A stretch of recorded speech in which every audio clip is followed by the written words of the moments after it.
அனைவருக்கும் வணக்கம். இந்த படத்தில் வந்து ஸ்பெஷலான விஷயம் நிறைய இருக்கு.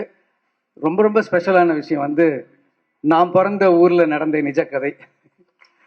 ஸோ ஒரு உண்மை சம்பவத்தை வந்து படமாக எடுத்திருக்காரு எனது நண்பர்.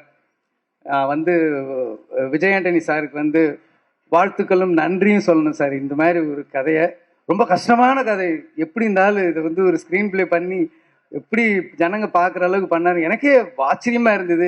அதுவும் படம் கிளைமேக்ஸ் போகும்போதெல்லாம் எங்க ஏதாவது பண்ணிடுவாருன்னு கோமா வேற இருந்தது. நல்ல வேலை, ரொம்ப பிரமாதமா பண்ணிட்டாரு. அந்த பதட்டம் ஒன்று இருந்துட்டு இருந்துச்சு அந்த கிளைமேக்ஸ் போகும்போது. ரொம்ப நல்லா பண்ணியிருக்கீங்க சார். இங்கே நிறைய பேர் சொன்னார், நிறைய நிறைய மியூசிக் டைரக்டர் இன்ட்ரடியூஸ் பண்ணியிருக்காருன்னு சொல்லி. விஜய் ஆண்டனி சார் இன்ட்ரடியூஸ் பண்ணும்போது நான் இப்போ அவர் கூட இருக்கேன். நாங்கள் ஆரம்பத்துலேருந்தே கூட இருக்கேன். உங்களை இன்ட்ரடியூஸ் பண்ணதுனால அந்த படத்தில் ஒரு பெரிய ஹீரோவே அவர் இழந்திருக்காரு. இது நிறைய பேருக்கு தெரியாது. அந்த அந்த ஹீரோ வச்சு அவர் பண்ணியிருந்தாருன்னா அவர் ரூட் வேற மாதிரி போயிருக்கும். இப்பவும் இல்லை, இப்பவும் சூப்பர் தான். பட் சொல்கிறேன், ஒரு மியூசிக் டைரக்டரை இன்ட்ரடியூஸ் பண்ணணும், ஒரு டெக்னீஷியன் இன்ட்ரடியூஸ் பண்ணணும்னு நினச்சா அதுக்கு எதிராக யார் இருந்தாலும் அனுமதிக்க மாட்டார், அது ஹீரோவாக இருந்தாலும் சரி. அந்த மாதிரி ஆள் சசி சார். ஸோ இந்த படத்தில் நிறைய பேர் நல்லா பண்ணியிருந்தாங்க. அதில் வந்து அந்த சன்னா நடித்த கேரக்டர், அவங்களுக்கு பேரா பண்ண 2 பேர் எல்லாமே ரொம்ப நல்லா பண்ணியிருந்தீங்க. முக்கியமாக சுவாசிகா மேம் வந்து அவுட்ஸ்டாண்டிங். எனக்கு வந்து பால்மகேந்திரா சார் ஃபிலிமில் சோபா மேம் பார்க்குற மாதிரி தெரிஞ்சுது. நான் ஏற்கனவே இந்த சாங்கை பார்த்ததுக்கப்புறம் போய் தேட்டரில் போய் படம் பார்த்துட்டு இப்போ மறுபடியும் பார்க்கும்போது அவங்க சின்ன சின்ன ரியாக்ஷனுக்கெலாம் எனக்கு இப்போ கனெக்ட் பண்ணுது. அடடே, எவ்வளோ பர்ஃபார்மன்ஸ் பண்ணியிருக்காங்க. ஒரு என்ன சொல்கிறது, ஒரு அவமானத்தை, ஒரு பெயினை, அதில் வெரைட்டி ஆஃப் பெயின்ஸை வந்து அவ்வளோ அழகாக காட்டியிருக்காங்க. எனக்கு தெரிஞ்சு இந்த வருஷம் வந்து ராதிகா மேம்க்கும் உங்களுக்கு தான் காம்படிஷன் இருக்கும். ஸோ அந்தளவுக்கு ரொம்ப பிரமாதமாக பண்ணியிருக்காங்க. நிறைய டெக்னீஷியன்ஸ் பண்ணியிருக்காங்க. சசி சாரை பற்றி சொல்லணுன்னா, எனக்கு முன்னாடி அவர் டைரக்டர் ஆகிட்டார். நாங்கள் வந்து எடிட்டிங் அசிஸ்டண்டில் நான் துரை, லிங்குசாமி, நாங்கள்லாம் அப்போவே ஃப்ரெண்டு. எனக்கு முன்னாடி ஒரு டைரக்டர் ஆகிட்டார், எனக்கு சீனியரு. ஸோ ஒரு நாள் நான் இவர்கிட்ட ஏவிஎம்மில் சொன்னேன், சசி நான் வந்து புதுசாக படம் ட்ரை பண்ணலான்னு இருக்கேன் அப்படின்னேன். அப்போ நான் அசிஸ்டன்ட் டைரக்டர். சரின்னு சொல்லிட்டு ஆல் தி பெஸ்ட் அப்படின்னு சொல்லிட்டு போயிட்டார். இவரும் ஸ்டாண்ட்லேயும் போனாங்க. போய் கொஞ்சம் தூரம் வண்டி நிறுத்தினார், ஸ்கூட்டரை நிறுத்திட்டு என்னை கூப்பிட்டாரு. கிட்ட போனோடனே என்கிட்ட சொன்னார், வேலையை விட்டுட்டு டைரக்ஷன் சான்ஸ் தேடுற, பணத்துக்கு கஷ்டப்படுறாத, பசியோடு மட்டும் இருந்துடாத. ஸோ எப்போ உனக்கு பிரச்சனைனாலும் எனக்கு ஒரு ஃபோன் பண்ணு, நேரில் வந்து பாரு, நான் பண உதவி பண்ணுறேன் அப்படின்னு சொன்னார். ஸோ எனக்கு வந்து அந்த டைமில் ஒரு சந்தோஷம் இருக்கும் தெரியுமா. நமக்கு வந்து நம்ம ஹெல்ப் பண்ணுறோமோ இல்லையோ, ஹெல்ப் கேட்குற மாதிரி ஒரு சுச்சுவேஷன் வருதோ இல்லையோ, ஆனால் ஒருத்தர் நமக்கு பட்னியாக விட்டுற மாட்டாரு, பசியோட விட்டுற மாட்டாருன்னு ஒரு ஆள் இருக்காருன்னு போய் ஒரு தைரியம் வரும் பார்த்தீங்களா. நம்ம கூப்பிட்டா கடவுள் வந்துருவாருன்னா நம்ம கூப்பிட தேவையில்லை, ஆனால் ஒரு சந்தோஷம் இருக்குல்ல. நம்ம முதல்வரோட ஃபோன் நம்பர் நம்மகிட்ட இருக்குன்னா அதுல ஒரு தைரியம் இருக்குல்ல, அடடே அப்படின்னு ஒன்று இருக்குல்ல, நம்ம கூப்பிட்றோமோ இல்லையோ. அந்த மாதிரி ஒரு சந்தோஷம் எனக்கு அந்த ஸ்ட்ரகிளிங் பீரியட்ல எனக்கு கிடைச்சிது. அதே மாதிரி இன்னொரு இன்சிடென்ட்டு, என்னோட ஃபர்ஸ்ட் படம் தீனா ஸ்டார்ட் பண்ணப்போ எனக்கு கொஞ்சம் ஃபர்ஸ்ட் படம்ன்ற மாதிரி சில குழப்பங்கள் இருந்தது, கரெக்டாக வருமான்ற பயம் இருந்தது.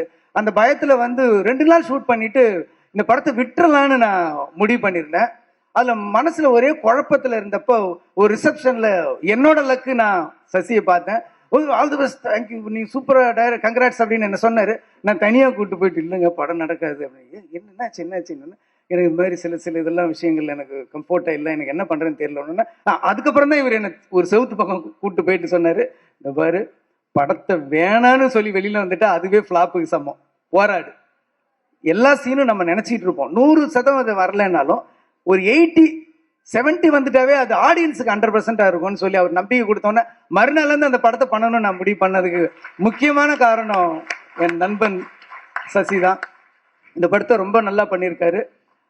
பிரமாதமாக வந்து நிறைய விஷயங்கள் இருக்குது. நான் வந்து இதை பாராட்டணும்னா இதோட கதையை சொல்லிவிடுவேன். நான் கூட நினச்சேன் சரண் சார் வந்து கதையதையே சொல்லிடுவாரோ அப்படின்னு சொல்லி நினச்சிக்கிட்டு இருந்தேன்.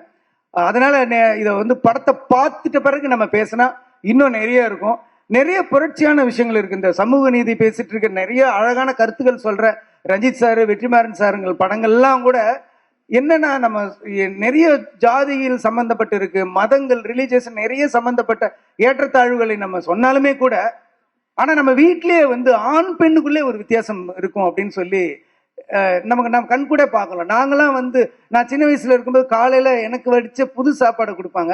ஆனா எங்க அக்காங்கெல்லாம் வந்து முத நாள் வச்ச சாப்பாடு தான் சாப்பிடுவாங்க. மதியானம் வந்து காலையில மிச்சமானதை சாப்பிடுவாங்க, நைட்டு வந்து மதியானம் மிச்சமானதை சாப்பிடுவாங்க, மறுநாள் காலைல முத நாள் நைட்டு. ஸோ மிச்சமானது மட்டுமே சாப்பிடுவாங்க.